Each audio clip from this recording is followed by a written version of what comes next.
Oh, good evening, and thank you for joining us for another episode of What's Going On, where we check in and find out what's going on.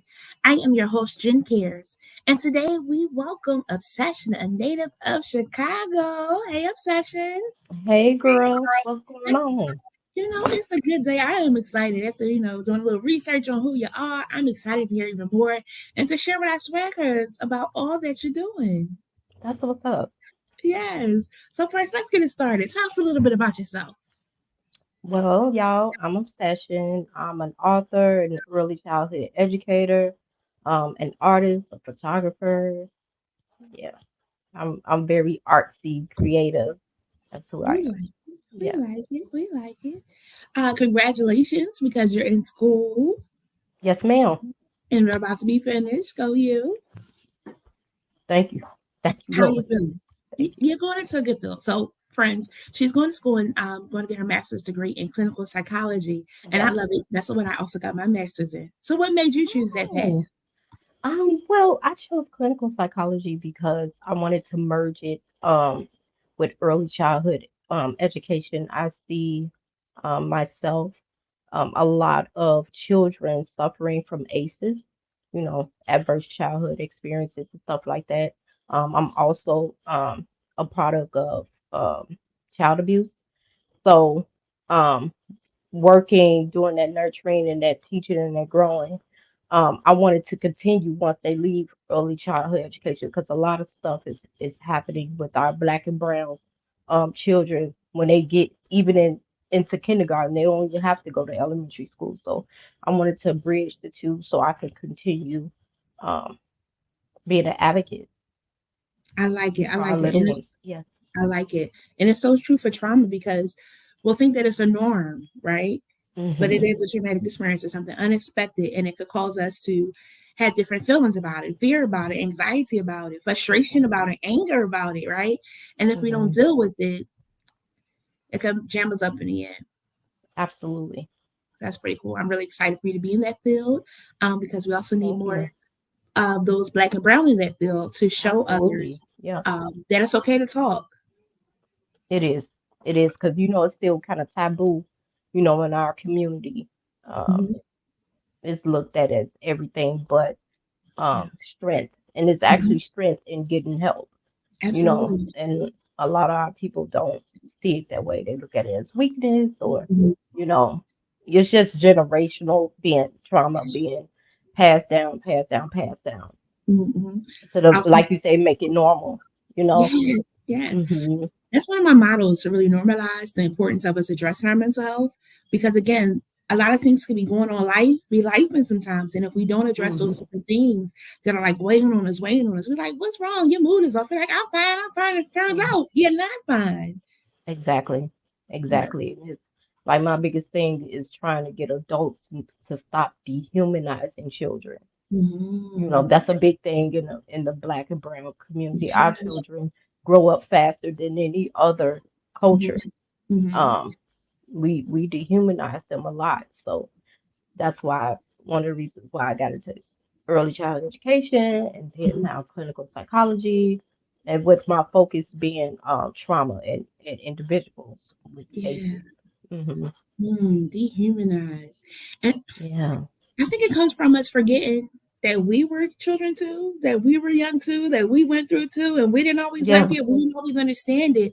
And though we Hmm. kept on, took a hit, kept on ticking, bombs are going off now. Everybody's not able to keep on ticking from that hit. They are responding Yeah. in ways that make them feel like, all right, you hear me now, or do you not? Exactly. And it's not just, well, my personal opinion, it's not just people forget that they were once children. It's a lot of things that children are fighting for and advocates are fighting for children to be able to do that was taboo in our house. Like there's if in a lot of black households you can't express displeasure Mm-hmm. because then come a consequence. Yeah, yeah, You can't have a frown on your face. yeah, You can't, ain't no being just resting, even though, yeah, in a lot of our households, school is not looked at as something because you're not yeah. getting paid for it. You're not, but I have to tell parents all the time, your child is being around different energies. Yes. Energy is real. Yeah. I have to remind parents of that, and kids can feel Mhm. it. No, Yeah. energy is real. The different attitudes, Mhm. even the levels, the Mhm. lighting, the voices, everything. They could be so overstimulated and everything. Then they have to come home to be overstimulated by you because you're Mhm. over, because you get what I'm saying? And so Yeah. yeah. So it's like Yeah. we dehumanize our children like, oh, you know, you ain't got no nerves.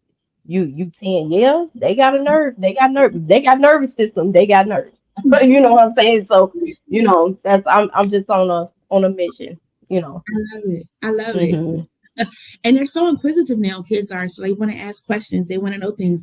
And there was a time where that would Absolutely. be considered disrespectful. And now it's really, they Mm, just want to know. Why yeah. does A connect to B? And why is C found? And why is Z so far away? They just want to know. Hmm. Sometimes when you have the Yeah. conversation, it helps them to understand. And the best part is that they ask you before they ask somebody else, and then they get an answer that you Exactly. did not want them to know. Yeah, because the parents or the guardian or whatever is the first teacher. So Yeah. they're gonna, your kids are gonna ask you all types of stuff that you're not ready for, that you don't know about, you Hmm. know, and that you wouldn't probably dare have asked your mom or grandma or whatever. But like this is a new breed, Mm. especially these pandemic babies, these little babies, they're a whole another breed, you know. The more the generations are getting stronger and they're getting bolder. And you know, our old schoolers, old heads just gonna have to get with the times.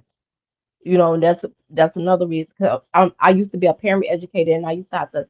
It's not disrespectful because your child is asking you a question, or it's not even. And you know, this taboo in our house. You can't say no. You know what I'm saying? So you know, no is not always disrespectful. Sometimes your child is setting a boundary because you're doing too much. You know, so yeah, I'm just I don't know how far I'm gonna go, but I'm gonna try. I'm gonna You're try. gonna go far because you got the heart to do it, you have the passion to do it. You want to help somebody else, and it is Hmm. needed. I hope that those that you encounter are open, have an open heart and an open ear to hear what it is that you're Hmm. saying, and that if they don't hear it that time, that it still stays there. So when days come, they're like, you know what? I did hear that before. Let me Yeah, try this. Yeah. yeah. Good, good, good. I'm excited. I can't wait. I'm excited for you to be able to Thank you flourish so and much. build. So the other side of obsession is that you are an author. I am. So who was your I am. mentors in the world that caused you to feel like, I could do that too? I'm gonna say mentor. I could be honest and say that I was challenged, that I don't like being challenged. You know, I've Mhm. been a poet since I was 7 years old, so you know, I was always rapping poetry. Oh, I can't do nothing else. I'm a poet for life. And so this other writer was like, I bet you could write a short story. And I was like, no, I can't. I'm a poet for life. That's it, that's all.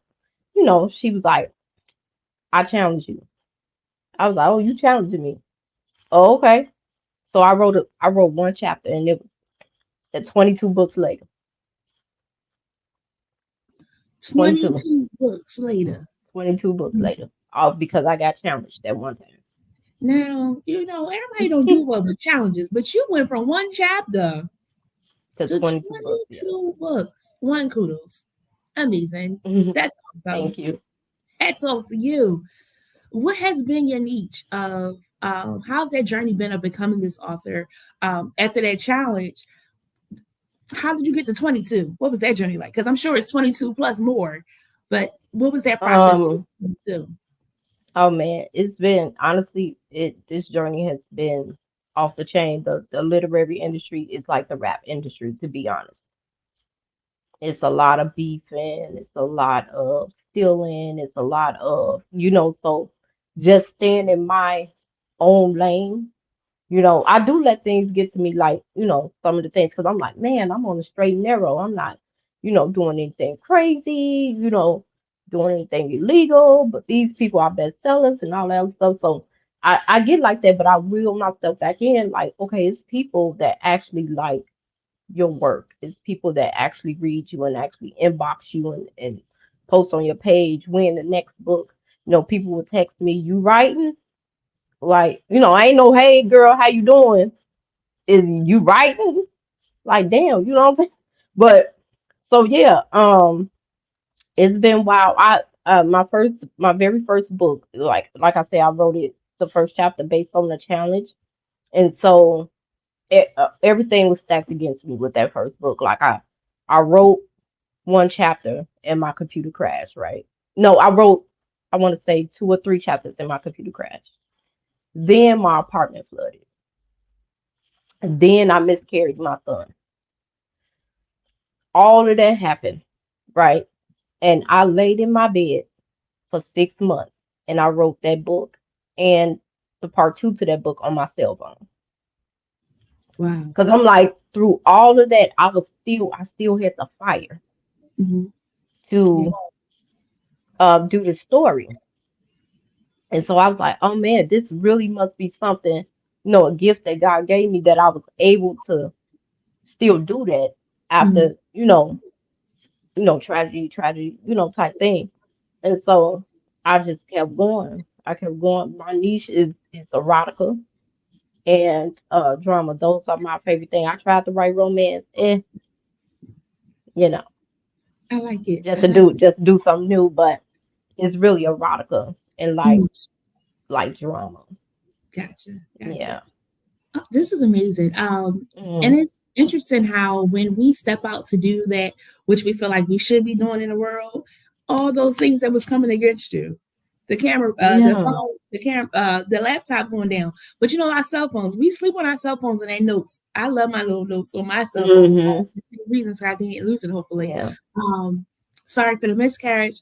Uh, Thank you. but I'm grateful for your persistence, your resilience Hmm. to fight through all of those things and to see you on the other side 22 books later is amazing. Yes. Thank you. And I'm sure you got more in the arsenal, right? That's coming still.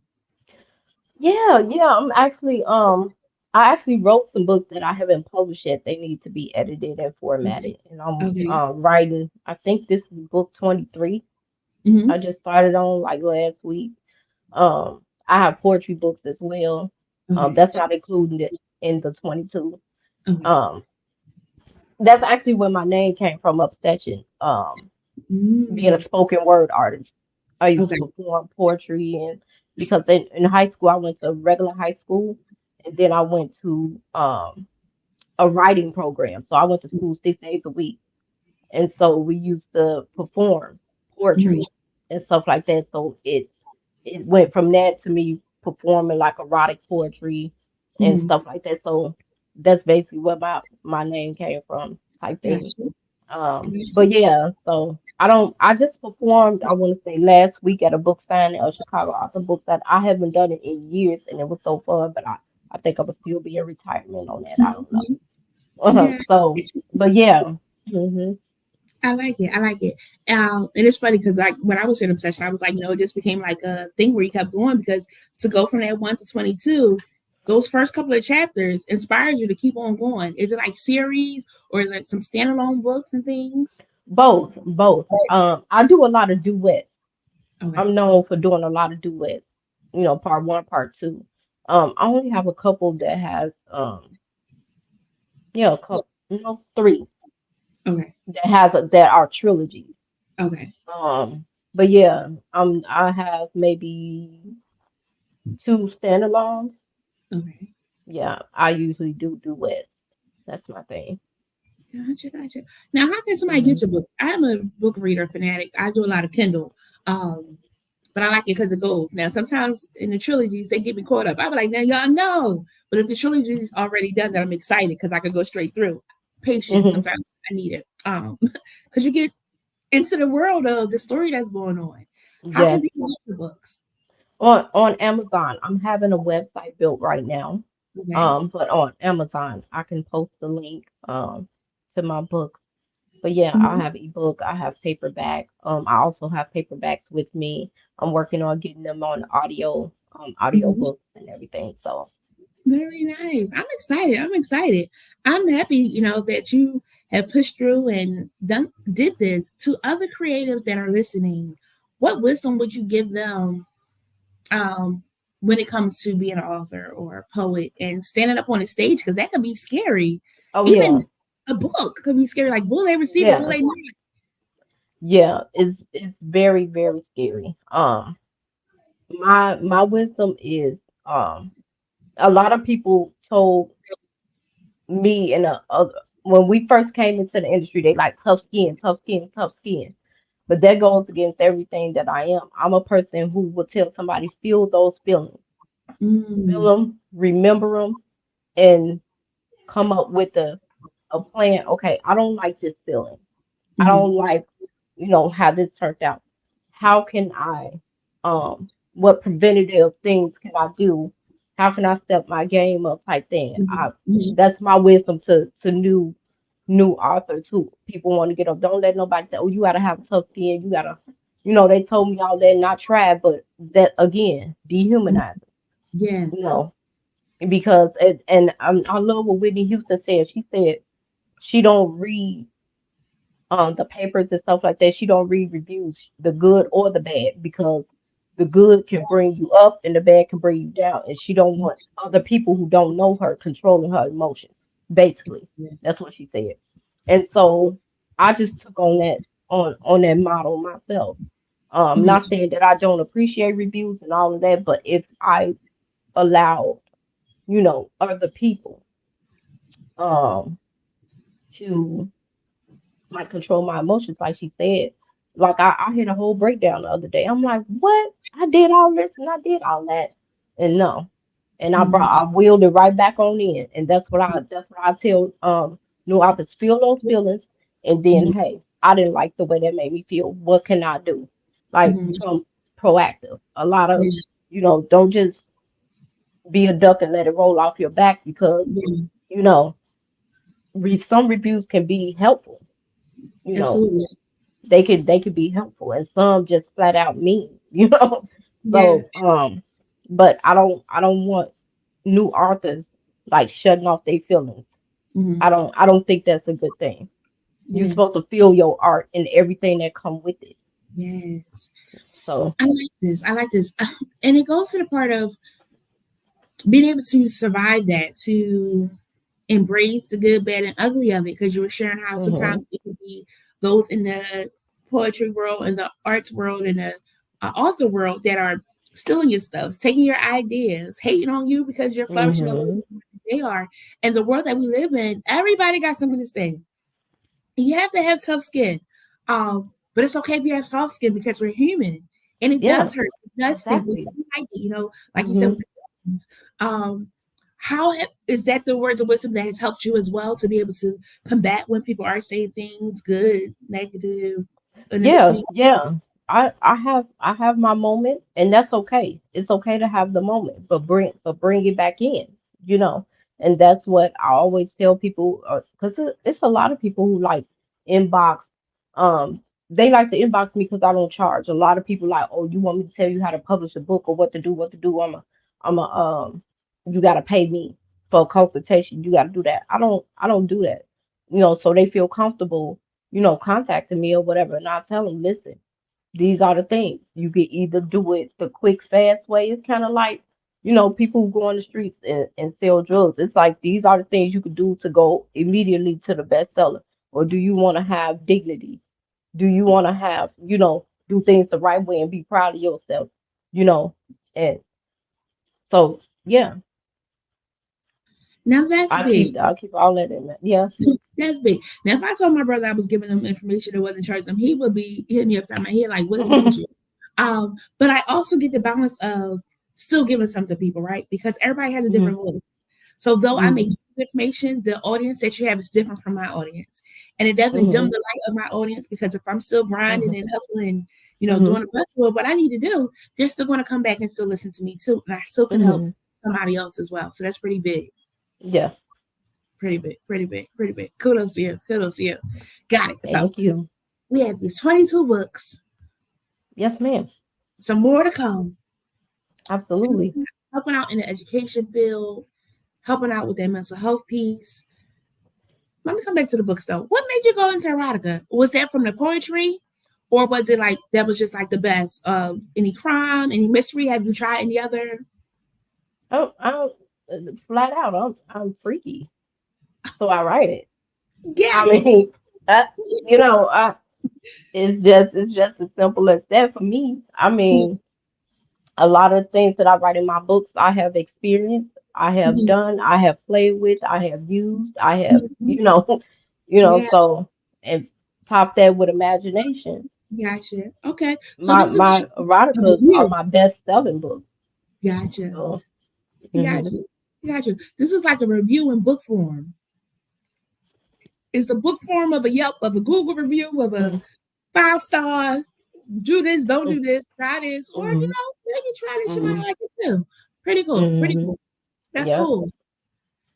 Awesome. Being able to find your niche of what it is that you want to share about and it being a popular seller. You'd be surprised, friends, swaggers that are listening, you'd be surprised how, we have gifts in ourselves and we're like nervous, will they receive it, will they not? But that thing Mhm, that you're, comfortable in is something that somebody else is comfortable in too. So that they could, mhm. learn from your stories. Yeah. Got it, got Yeah. it. Oh my goodness. Ah, so with the poetry, you say you started when you were 7? 7 years old, started writing poetry then. Got it. So was that from like school and things of that sort? Yes, actually, I was in. I think you're about in second grade when you're 7 years old, I Mm-hmm. believe. Mm-hmm. We were doing, you know how they did reading and English and stuff like that, right? So we were doing like reading, and so we came to a poem, and my teacher asked us to write a poem. Mm-hmm. Just choose something to write a poem. I know it was choose an animal to write a Okay. poem about, and I chose to write a poem about a dog. I never forget it was called To Whom It May Concern, right? Mhm. Okay. At 7 years old, right? To Whom It May Concern. It was about a dog who was lost and he was trying to find his way home, right? So yeah, I started. And it just started off innocent like that, but poetry really became deep for me when I began to be abused as a child. So without it, I don't believe I would have survived. So yeah, so poetry became it was like in my DNA. Yep. It's the most ironic things like the poem from the dog. Here years Hmm. later, continuing to go on. It's pretty dope. Pretty dope. Hmm. What would what would you say makes a great story? Like, how did you know? Like from your first book, what was your thoughts when you were done? Did you feel like, oh, this is gonna be a hit? This is gonna be a bestseller? Or what book did you get to the point of like, yeah, oh, I got this. This is nothing. I got this. This is my niche. Um, I want to say my book, Then My Halo. Okay. That was that was my book. Like it's about um a young lady and Andrea. She's married to a pastor. Mm-hmm. She's not satisfied being a church wife.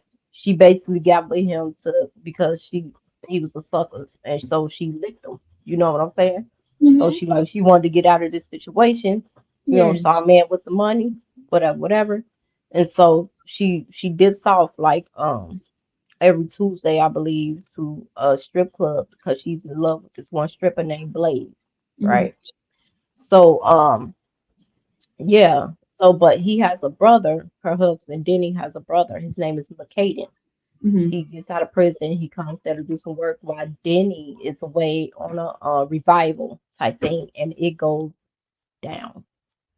And it goes down. So this is interesting because this is real life. This is real stuff that's happening where people are skirting out because they don't feel fulfilled in their relationships anymore. Hmm. And please, if you're in those situations, hope is that you can talk to your mate, that you don't cheat because Hmm. that is the worst feeling to ever go through, right? Hmm. Um, but this is real life stories that's really happening in Hmm. the world from day to day. It's like the diary being shared of what has happened and what transpired. Yes, yes. This particular story, like I knew someone that happened to, but the things they did with each other were personal. Okay. So I combined the two together. So Mm-hmm. yeah, that was the one that people was like, I was on, like everybody can do.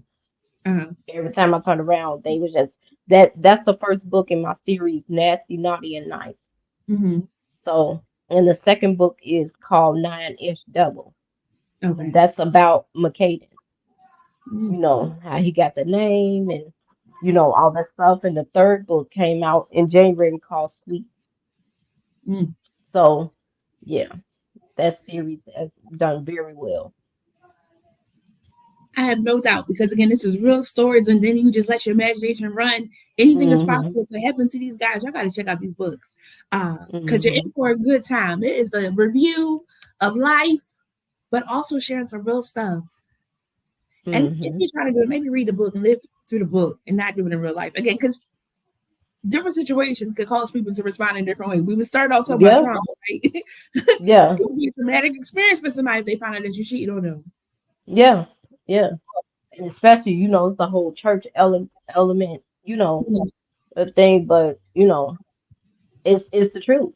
And you see all the stuff in the news about these pastors and the congregation and you know, so it's nothing new. It's out Nothing, there. But nothing new. still people was clutching their pearls. They were. I am still clutching my pearls because I be like, nobody ain't gonna change, nobody gonna do different. Okay, what is going on? Hmm. I got it, I got it. Yep. So would you say you have a favorite book that you've read that's encouraged what you've done, or have you really just kind of flowed in your own stories? My own stories, because actually the my favorite author doesn't write what I write. Okay. So she writes a whole. I mean, she does romance. I just really try to do romance here and there, but she does thrillers, like Okay. psychological thrillers and stuff like Mhm. that. Love her. Her name Kay Hooper. Okay. So yeah, she writes. My favorite author writes some totally different. So I don't have an author that writes what I write Gotcha. that is Now a I will favorite of say mine. you're probably two steps away from with that pastor and the wife and all that's going on. All it takes is one split second, be like, like something didn't happen. But yes, Yep. if they Yep. found what was going on. Hmm. Two more questions for you. How do you handle writer's block? Does that ever happen for you, or does it just continue to flow? Oh no, no, no. Because I'm an emotional writer. Okay. So if the feelings, the energy is not there, then I don't do it. Mhm. I usually meditate. If I can't be creative, paint or do anything, I ground myself. I center myself. Um, and it's usually because my nerves are bad. But Mhm. once I go outside and put my feet in some soil and meditate and pray and stuff like that, I Mhm. usually can get back going. But it does hit you like I go through spurts. Like I can write like 3 books in 3 months, and Mhm. then I'll go cold Okay. until I center myself. I address what's going on with me at the time. It could be stress from work or Mhm. stress from school because grad school is a beast. Yeah. Um, Understand. it's a beast. Um, so yeah, then I get myself together and then I dive in. Gotcha. I said two questions, but it's two more. Sorry. So the one is, if you were an author, what do you think you would be doing? I wasn't what would I be doing? I think I'll be a therapist. Okay. What I'm about to be doing. What you about So I think I'll be a psychologist. Okay. Yeah. Awesome. Awesome. And all in the same vein, all in the same vein. Pretty cool. So my next Hmm. question is, what's something that you want us to walk away with? What is something that you want to share with those that are listening as it relates to obsession, books, therapy, trauma, children education, whatever span? What I want to leave people with. Okay, I'll touch on books. Well, my books. I know you probably may not know me, but I have an extensive catalog. If you're looking for anything freaky, you're looking for things with life lessons, you're looking for I wrote a romantic comedy. So I have a variety um of stories that can please your reader palette. So check me out. I'm gonna actually put the link um to my books as far as trauma, okay? Trauma as far as our children is going because I try to make it as clear as possible. We take advantage of how resilient children are. We really take advantage of that because they're going to grow up one day and wonder why they have this trigger and why they just start shaking out the blue or why they can't tolerate certain things. That stuff comes up as you become an adult. So just parents, guardians, teachers, not just in the house, but the community as well. Be mindful. Our brains don't develop fully until we're 27 years old. You know what I'm saying? And the amount of things that children are seeing, hearing, and experiencing, you may not see any signs now, but 15, 20 years later, their health mentally, physically, emotionally will be affected. So just be mindful of how you treat them and even how you treat yourselves in front of them. Because that makes a big difference too. It's called secondhand trauma. Yeah, You yeah. might not be doing something directly to them, but them watching you, you know. Mm-hmm. So I would like Okay. to leave that. Oh, friends, Yeah. go ahead and follow Author Obsession on Instagram. In her bio, you'll see the link that'll take you right to Amazon so that you can purchase a book, read a book, Kindle book, handbook. Some people like old school words in your hands. Some people like on the Kindle, whichever way. Go and check it out. She's doing some great things. So again, follow Obsession on Thank you. Instagram at Author Obsession. I'm excited. I'm excited for your books. I'm excited for Thank you you. really going forward and helping in the therapy world. And a lot of times people get into that field because they want to be able to support what they felt like they needed, right? So being able to Hmm. understand the challenges of life and to be that person for someone else is a rewarding Hmm. experience. We talk about in some fields you don't get paid right, but the benefit of knowing that you made that difference in their lives Hmm. Yes, means the absolutely. world. Means the world. Oh, this was It really does. good. Really, really Thank you good. for So, having me. friends, I appreciate you. oh, we appreciate you for coming on. Again, I follow you on Instagram. I'm gonna be sure to support and share your things that you have going on. Friends, be sure again to follow Obsession on Instagram at Author Obsession. Be sure to follow SWAGHer on Facebook, Instagram, we're on LinkedIn, we're on YouTube, we're streaming everywhere, friends, so that you know when we're going live because we're always finding out what's going on. You can follow me, your host Jen Cares, at Jen_Cares on Instagram. So you can always know when we got a new interview, but also SWAGHer will have all the information for you as well. We thank you for tuning in. We ask that you continue to like, comment, and share what we got going on over here at SWAGHer Magazine. Until next time, good night. Bye.